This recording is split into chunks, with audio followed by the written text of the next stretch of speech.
Hi hello నేనైతే UK మార్కెట్‌లో తీసుకున్న వెజిటబుల్స్ అండ్ ఫ్రూట్స్ కాస్ట్ ఈ వీడియోలో చూపిస్తున్నానండి. ఇక్కడ నేనైతే బీట్రూట్ తీసుకున్నాను. 1.50 పౌండ్స్ పడ్డాయి. 286 గ్రామ్స్ దొండకాయ 1.57 పౌండ్స్. అలాగే కరివేపాకు వచ్చి 0.99 పౌండ్. ఇంగ్లీష్‌లో బెండకాయని లేడీస్ ఫింగర్స్ అంటాం కదండీ! ఇక్కడ ఓక్రా అంటారు. అట్లాగే ఇక్కడ నాకు 2 మునక్కాయలు 0.86 పడ్డాయి.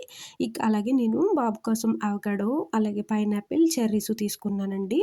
చెర్రీస్ ఎందుకు తీసుకుంటున్నాను అంటే ఇక్కడ సీజనల్ ఫ్రూట్స్ అనమాట. ఇప్పుడు చెర్రీస్, బ్లూబెర్రీస్, స్ట్రాబెర్రీస్ ఇవన్నీ కూడా ఈ సీజన్‌లో దొరుకుతాయి. వాము కూడా తీసుకున్నాను. వాము కూడా ఆల్మోస్ట్ 0.99 పడ్డది. ఇక్కడ ఫ్రూట్స్ కానీ, వెజిటబుల్స్ కానీ తొందరగానే చెడిపోతాయండి. కూల్ కంట్రీ అయినా కూడా ఎందుకంటే ఎక్కువ పురుగు మందులు కొట్టకుండా పండిస్తారండి. ఫ్రూట్స్ కానీ, వెజిటబుల్స్ కానీ స్టోరేజ్ ఎక్కువ ఉండవు. అందుకని చెప్పి నేను చెర్రీస్‌నైతే శుభ్రంగా కడిగేసి స్టోర్ చేస్తాను. అవి ఎలా స్టోర్ చేస్తానో ఈ వీడియోలో చూపిస్తున్నానండి. మా బుడ్డోడికైతే సీడ్ తీసేసి చక్కగా కట్ చేసి పెట్టానండి. వాడు తీసుకొని తినేస్తాడు. మనకి సీతాఫలం, మ్యాంగోస్, సపోటా ఇవి ఎలా ఉంటాయో సీజనల్ ఫ్రూట్ లాగా, అలాగే ఇక్కడ ఇప్పుడు ఈ సీజన్‌లో వచ్చే ఫ్రూట్స్ చెర్రీస్, స్ట్రాబెర్రీస్, బ్లూబెర్రీస్ ఎక్కువ వస్తాయన్నమాట. ఇక నేను చెర్రీస్‌ని బాగా వాష్ చేసేసి సెపరేట్ చేస్తున్నానండి. మెత్తగా ఉన్న పళ్ళు పాడైపోయినవి. ఇన్ని చెర్రీ పళ్ళకి గాను నాకు 3 పాడైపోయాయండి.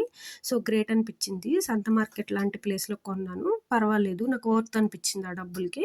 సో, ఇట్లాగా టిష్యూ పేపర్‌తో గానీ, నాప్కిన్ టవల్‌తో గానీ బాగా క్లీన్ చేసేసుకొని తడి లేకుండా ఒక జిప్ లాక్‌లో వేసేసి ఫ్రిడ్జ్‌లో పెట్టేస్తానండి. వీడియో నచ్చినట్లయితే please like and share. Thanks for watching. Please subscribe.